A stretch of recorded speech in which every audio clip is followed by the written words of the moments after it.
I can confirm that along with France, the UK will lead a multinational mission to protect freedom of navigation as soon as conditions allow. This will be strictly peaceful and defensive as a mission to reassure commercial shipping and support mine clearance.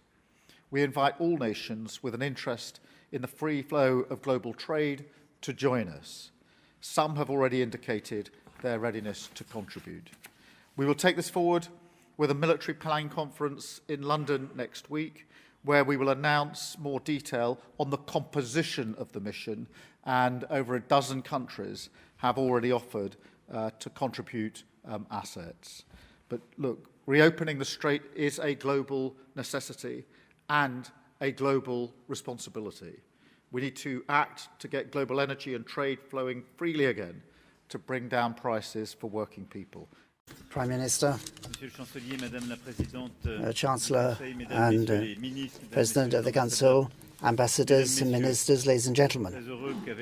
I'm very pleased that with Prime Minister Keir Starmer today, we've been able to bring together 49 countries in a video conference, and that's along with the EU and the IMO. And I particularly want to thank Friedrich Merz, the German Chancellor, and Giorgia Meloni, for the President of the Italian Council, for being here today and giving us this opportunity to talk to you now. The aim of our meeting was to achieve the reopening of the Strait of Hormuz. You know that this is against the background of the war in the region.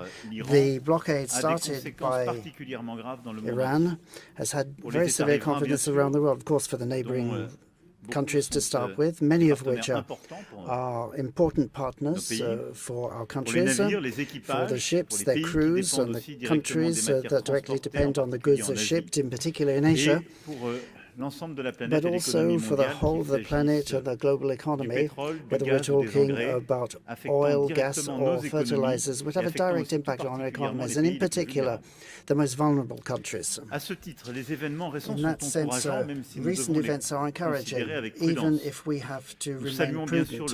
Of course, we welcome the ceasefire between Iran and the United States, and we also welcome the ceasefire recently announced as regards Lebanon, which has to be fully observed. And we also welcome the announcement of reopening in exchange for the ceasefire, as announced by Iran, the reopening of the Strait of Hormuz. So all that moves in the right direction, even though we see that the strait opening requires a route to be coordinated by the Iranians themselves, and the United States have said that they intend to maintain a targeted blockade of Iranian ships. In any case, all of this means that diplomacy is taking us forward, and the initiative we took together today is even more legitimate than before, because this is what's going to consolidate these short-term announcements, and in particular, give them the chance of lasting. So this meeting today of independent countries that are not involved in the hostilities that are ongoing produces a very simple message. We all demand the full, immediate and unconditional reopening of the Strait of Hormuz by all parties. We call for the restoration of free passage conditions that existed before the war and full respect of the law of the sea. We oppose all restrictions or any convention regime that de facto would mean an attempt to privatize the strait. And of course, we oppose any type of toll system. We are working closely with ship owners, insurers, and other marine professionals to give them the visibility that will enable them to allow traffic to resume as soon as possible. In that sense, we support the ideas by the International Maritime Organization to provide support and help to those who are trapped. And to achieve this, we are going to reinforce and accelerate the planning we have already started, coordinated with the UK, so as to set up a mission that would be neutral, completely separate from any of the belligerents, so as to support and secure the merchant ships going through the Gulf. As of next week, week, there will be a planning meeting in London, and at the same time, of course, there will be ongoing diplomatic actions, and there will be full and close coordination with the Americans and the Israelis. We have already, as far as France is concerned, implement substantial measures in the region to protect our nationals, secure our partners in the zone, and enable us to cope with any eventuality. For example, France has a robust naval force in the Eastern Mediterranean and the Red Sea, led by the Charles de Gaulle aircraft carrier, plus a number of other ships, craft and aircraft. So all of this will be used, some in the Eastern Mediterranean, some in the Red Sea, and some will go to the effort I've just described. So today's message is one of hope. It's also a message of preparation and unity. Europeans stood by the Gulf states, Asian states, African states, Latin American, Pacific states. So all the world came together in this coalition of independent states to ensure full observance of international law and freedom of navigation. Thank you very much. I'll now hand over to the Prime Minister. Thank you very much, Emmanuel. We just had a very productive meeting, bringing together 49 countries around a very simple message and proposition that the world needs the Strait of Hormuz fully open, because that is how we keep prices down for our people and stop the global economic damage. So we've all agreed, there was real unity in the meeting that we've just had. We want to see a return to talks and a lasting agreement, including the reopening of the Strait. We welcome the announcement that was made during our meeting, but we need to make sure that that is both lasting and a workable proposal. And if anything, it reinforces the need for the work that we've been doing this afternoon, because we're very clear that the mission that we're putting together is a defensive mission and that comes after a ceasefire. So that's why we brought the international group together to indicate how we will play our part. And there are a number of elements. First, to deliver the diplomatic push for peace based on the fundamental principle that the Strait should be reopened immediately with no tolls and no restrictions. And there was absolute unity on those points across all of the states attending today. And that transcends the other differences that countries who are with us this afternoon may have, because the whole world needs to see a solution here. Second, that we need to manage the economic shock by avoiding unnecessary trade restrictions, supporting energy and food security, and supporting industry so that shipping can resume as soon as conditions permit. Thirdly, and crucially, we agreed to accelerate our military planning. I can confirm that along with France, the UK will lead a multinational mission to protect freedom of navigation as soon as conditions allow. This will be strictly peaceful and defensive as a mission to reassure commercial shipping and support mine clearance. We invite all nations with an interest in the free flow of global trade to join us. Some have already indicated their readiness to contribute. We will take this forward with a military planning conference in London next week, where we will announce more detail on the composition of the mission, and over a dozen countries have already offered to contribute assets. But look, reopening the Strait is a global necessity and a global responsibility. We need to act to get global energy and trade flowing freely again to bring down prices for working people. Our citizens need to see a return to peace and stability, and we will play our full part. Thank you, Emmanuel. Merci beaucoup, Madame la Présidente du Conseil. Thank you. Giorgio Meloni, President of the Italian Council. Thank you very much, Emmanuel. Buongiorno a tutti. Ovviamente grazie Good afternoon, everyone.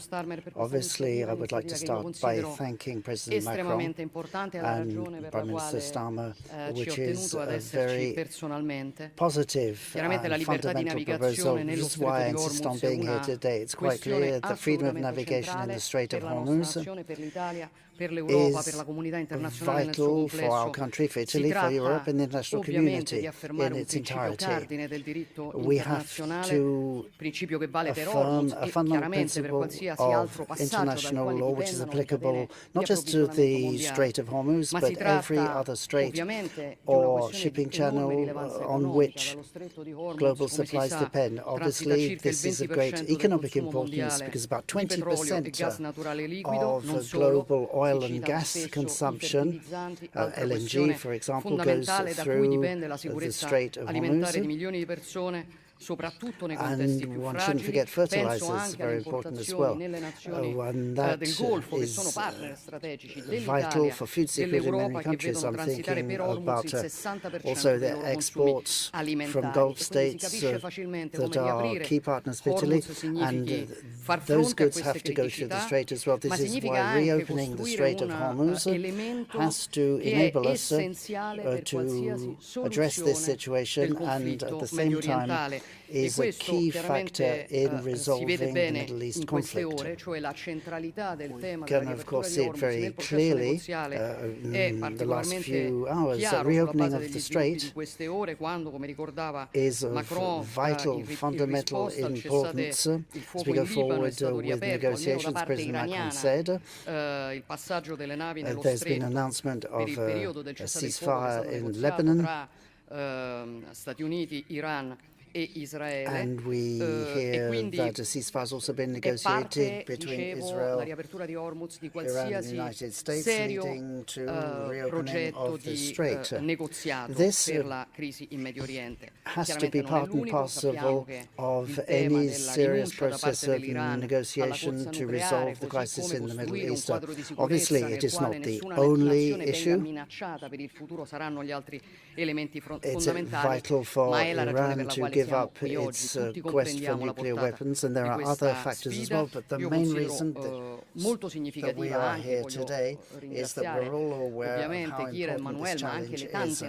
And I would like to express my thanks, of course, to President Macron, but also to all the countries that took part in this morning's meeting, because I think this shows that the work we are doing is a shared effort. It's in everyone's interest. Obviously, this calls for diplomatic efforts, security efforts, humanitarian efforts. If we think of the ships that are blocked in the countries that are impacted by this crisis, and in all those areas, Italy is more than willing to play its role. To start with, we will focus on the ships that are now in the area around the strait. We have to make sure there are no mines in the seas there. We have to provide reassurance to maritime shipping industry to make them feel and know that their ships are safe going through the strait. And we feel that the best way to achieve this sort of mission you described, which will be purely defensive, is a principle we all agree on. So at national level, serious planning is underway, and Italy is willing to take part in that framework by providing a certain number of naval units according to what will be authorized by the Italian Parliament as per our constitution. But that's in line with things we've done in the past with other missions. The mission Aspides, which was a mission that was implemented in an area close to the Strait of Hormuz, which is why I think we can see that as a good example.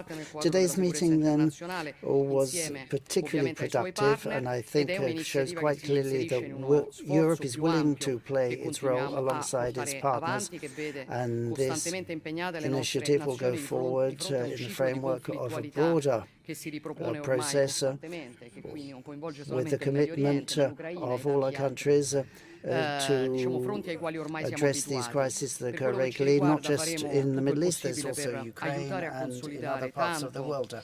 And Italy is doing everything it can to consolidate the ceasefire in Lebanon, which is of great importance, achieved thanks to the mediation of the United States. And it's vital that negotiations are resumed so that we can reach a positive conclusion with resolution and patience, of course, as always. Thank you very much, Emmanuel.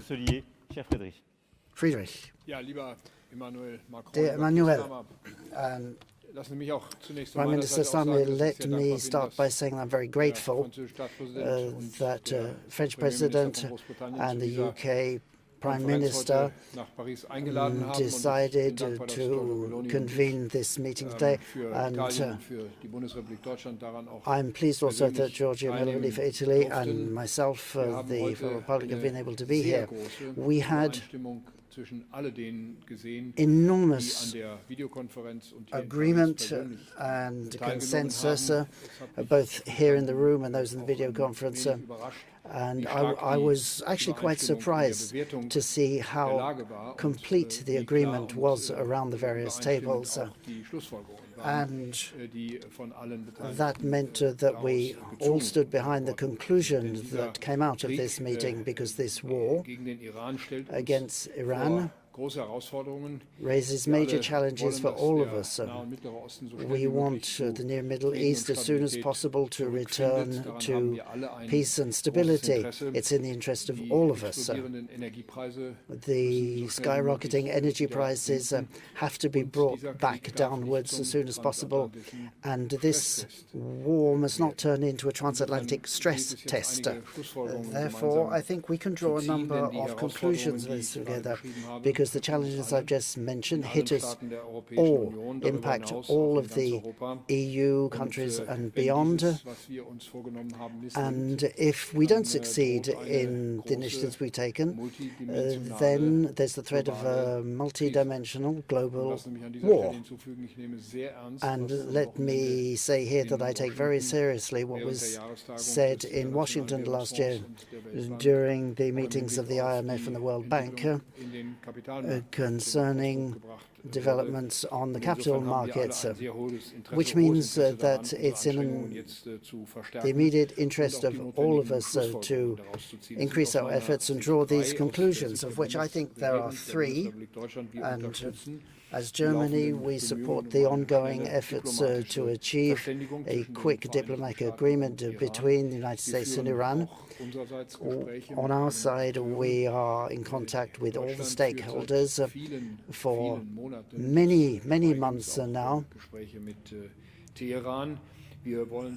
We have seen that Tehran has not entered into dialogue, but we want to reach a conclusion as quickly as possible. And we agree with all our partners that Iran must terminate its nuclear program, it must stop attacking Israel and the Gulf states, and it must ensure the opening of the strait in a way that is a lasting, secure and toll-free. We got good piece of news during our discussions today, but of course this has to be implemented in full observance with national law of the sea. There must be no restrictions. Merchant shipping and their crews have to have unrestricted passage through the strait. Secondly, we welcome the resumption of direct peace talks between Israel and Lebanon. This is a historical opportunity for these two companies, these two neighboring countries, to come together. Hezbollah must lay down its weapons and not attack Israel anymore. But Israel must also make an effort to ensure lasting peace. I recently spoke with Prime Minister Netanyahu. It was a telephone call, and I would like to thank the USA for their apparently successful efforts in ensuring a ceasefire. And thirdly, given the upcoming conference in London next year, we are willing to make a German contribution to ensuring freedom of navigation in the Strait of Hormuz.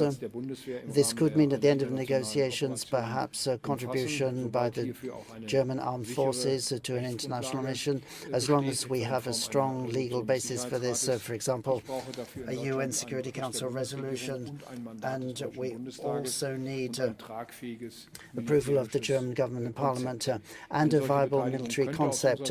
This sort of participation could mean mine clearance, for example. That is something we're able to do, and therefore we will continue to take part in the ongoing future military planning talks, and if possible we would like to ensure participation by the United States. We feel that would be desirable.